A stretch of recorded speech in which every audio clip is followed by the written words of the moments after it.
bahasa roh itu statusnya apa? Statusnya karunia roh. Nah, kalau kita memperhatikan dalam daftar-daftar karunia, seperti 1 Korintus pasal 12, dibilang, kepada yang seorang roh memberikan karunia untuk ini, kepada yang seorang karunia untuk ini, kepada seorang karunia untuk ini, kepada seorang karunia untuk ini.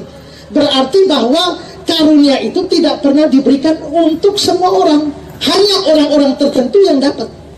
Nah, kalau itu maka namanya karunia roh tidak harus dimiliki oleh setiap orang. Nah, beda dengan buah roh.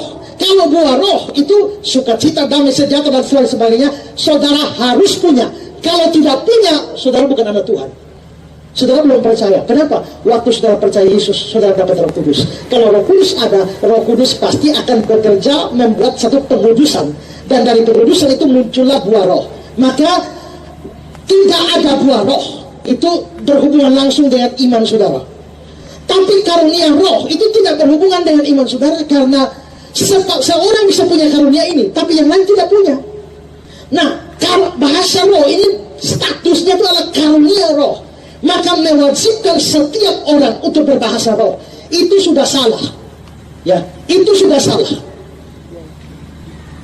Nah, karena itu kalau saudara tidak bisa berbahasa roh, ya tidak masalah. Mengapa? Karena saudara mungkin tidak diberikan karunia itu, saudara diberi karunia yang lain. Nah, karena itu jangan aneh kalau saudara tidak dapat bahasa roh. Nah, memang ada orang-orang tertentu, aliran-aliran tertentu yang mengkaitkan ini dengan baptisan roh, bahwa apabila orang dapat baptisan roh, dia harus berbahasa roh. Dasar yang mereka pakai adalah Kisah Rasul pasal 2. Kisah pasal 2 adalah murid-murid itu mengalami kepenuhan Roh Kudus. Setelah mengalami kepenuhan Roh Kudus, mereka berbicara dalam bahasa yang lain. Nah, tapi mereka lupa bahwa di dalam kitab suci ada orang yang kepenuhan roh, tidak bahasa roh, tapi mereka bernubuat. Ada orang yang penuh dengan Roh Kudus, lalu muncul semangat yang hebat, beritakan firman. Jadi penuh Roh Kudus dan bahasa roh itu bisa hanya salah satu hal yang bisa terjadi, tapi tidak selalu. Lagi pula, kalau mengacu pada Kisah pasal 2, orang dipenuhi Roh Kudus harus bahasa roh. Waktu Kisah pasal 2, murid-murid dipenuhi Roh Kudus, ada beberapa hal yang terjadi. Pertama, ada tiupan angin seperti angin kencang. Kedua, ada nyala api. Ketiga, ada bahasa roh.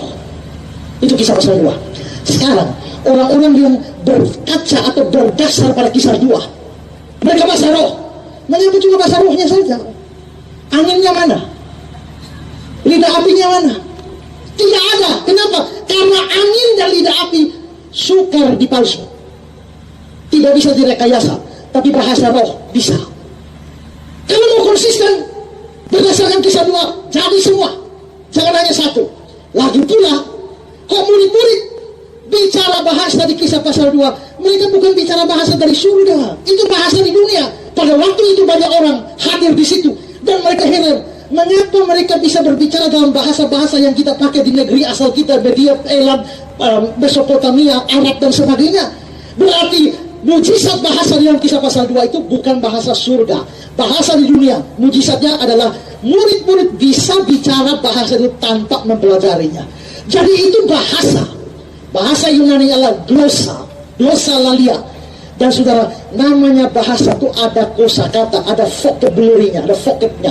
Ya, saya tidak mengerti bahasa Spanyol, tapi begitu orang ngomong bahasa Spanyol, saya ngerti bahwa itu bahasa.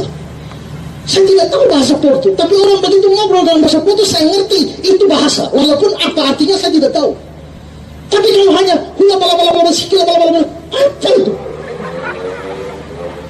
Itu bahasa yang tidak ada vocabnya. Bahkan pendeta Budia Salim mengatakan, kalau kamu berdoa hula bala bala bala, jangankan manusia, Tuhan pun tidak mengerti apa yang kau omong. Ya, jadi terlalu banyak orang. Ya, coba kita lihat 1 Korintus pasal 14 ayat yang ke-27-28 ya. Jika ada yang berkata-kata dengan bahasa roh, biarlah 2 atau sebanyak-banyaknya 3 orang. Ini peraturan penggunaan bahasa roh dalam jemaat. Jikalau ada yang berkata-kata bahasa roh, biarlah 2 sebanyak-banyaknya 3 orang. Berikut, seorang demi seorang. Kalau bicara harus satu orang demi satu orang. Ketiga, harus ada orang lain untuk menafsirkan. Ini 3 syarat penggunaan bahasa roh. Pertama, 2 atau sebanyak-banyak 3 orang. Berikut, bicaranya seorang demi seorang. Ketiga, harus ada yang menafsirkannya. Sekarang saudara lihat di banyak gereja, bahasa rohnya apakah 2 atau sebanyak-banyaknya 3? Tidak. Ada 1000 orang disuruh bahasa roh semua. Ini pelanggaran aturan pertama. Kedua, bicaranya seorang demi seorang. Apakah mereka taat aturan ini? Tidak. Rame-rame 1000 orang bicara sekaligus. Ini melanggar aturan kedua. Harus ada yang menafsirkannya. Bahasa Yunani hermeneuo. Bisa berarti menafsirkan, bisa berarti menerjemahkan. Di sini seharusnya ada menerjemahkannya. Dan di setiap gereja yang pakai bahasa roh, nyaris tidak ada orang menerjemahkannya. Berarti gereja-gereja yang pakai bahasa roh melanggar 3 peraturan ini. Saya yakin bahasa rohnya bahasa roh palsu. Nah, ada juga yang saya menulis buku soal bahasa roh. Dan saya menelusuri bahasa roh ini. Ada kursus bahasa roh. Jadi bukan hanya kursus bahasa Inggris, bahasa roh pun ada kursusnya. Tapi bagaimana bisa kursus? Ada teorinya. Ada beberapa teori, misalnya menggunakan kata haleluya, tapi ucapkanlah makin lama makin kabur dan makin cepat. Jadi bagaimana? Mereka bilang begini, bahasa roh itu seperti pompa air sanyo itu ya. Kalau kau pompa-pompa begini, jangan harap airnya keluar.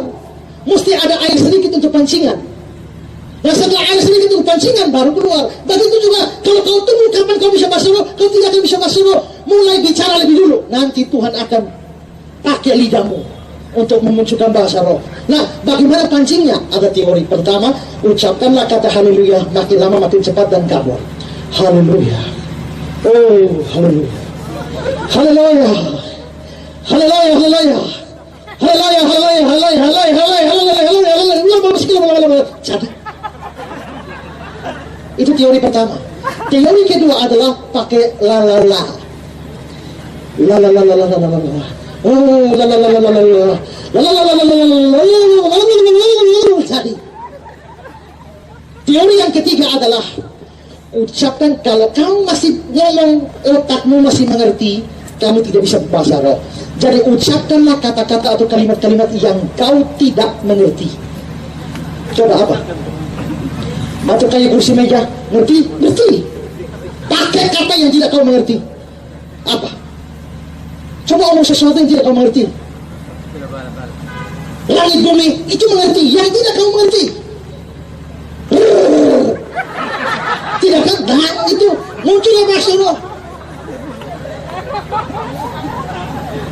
Nah, ini tanpa sadar banyak orang diseret kepada pengajaran yang menyimpang soal bahasa roh.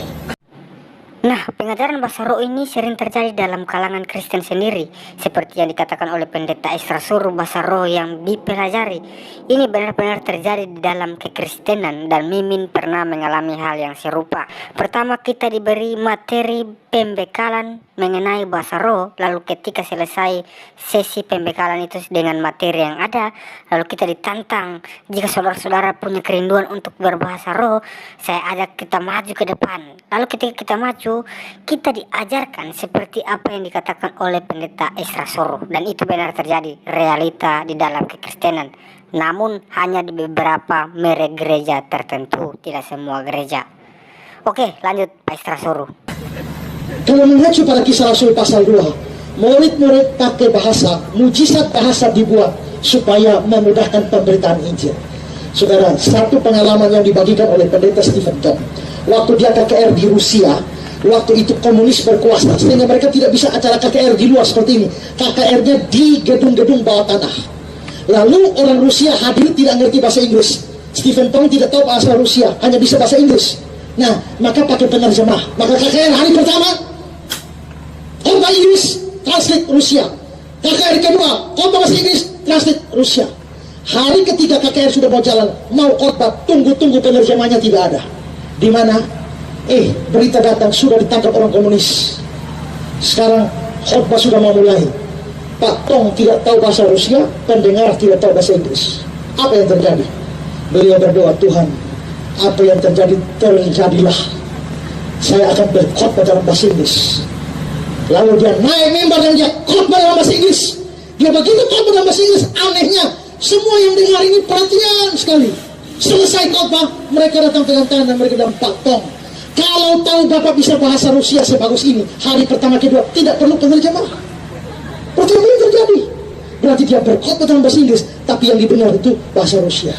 Nah, saya percaya pengalaman seperti itu lebih cocok dengan pengalaman para rasul di Kisah pasal 2 daripada bahasa roh yang hanya itu tidak ada arti sama sekali. Ya. Nah, karena itu maka terlalu banyak penyimpangan bahasa roh termasuk di gereja-gereja. Jadi saudara, jangan ingat ya, saudara periksa daftar karunia seluruhnya. Karunia ini. Lihat seluruh daftar karunia. Dari semua daftar karunia, bahasa roh dan menafsirkan bahasa roh itu paling terakhir. Paling terakhir. Kenapa dua-dua paling terakhir? Karena karunia yang lain itu bisa lakukan sendiri. Dua karunia terakhir tidak bisa dilakukan sendiri-sendiri. Mengapa? Kalau ada karunia mengajar, saya bisa mengajar, tidak butuh yang lain. Kalau karunia beritakan Injil, saya bisa beritakan Injil, tidak perlu yang lain. Tapi bahasa roh tidak bisa dilakukan tanpa menafsirkan bahasa roh. Tapi menafsirkan bahasa roh tidak bisa kalau tidak ada bahasa roh. Kalau tidak ada bahasa roh, kamu tafsir apa? Maka dua karunia ini itu berdempet dan diletakkan pada urutan yang paling akhir. Yang diletakkan pada urutan paling akhir artinya karunia yang paling tidak penting. Jadi kalau saya punya karunia untuk berkhotbah dan mengajar, mau tukar dengan bahasa roh, minta maaf, saya tolak. Jadi kalau saudara tidak punya karunia bahasa roh, tak usah kecewa. Saudara tetap anak Tuhan. Lihat, mungkin saudara punya karunia yang lain. Tebarkanlah pelayanan saudara melalui karunia yang ada, daripada kepengen dengan karunia orang lain yang justru banyak bisa dipalsu oleh banyak orang. Ya.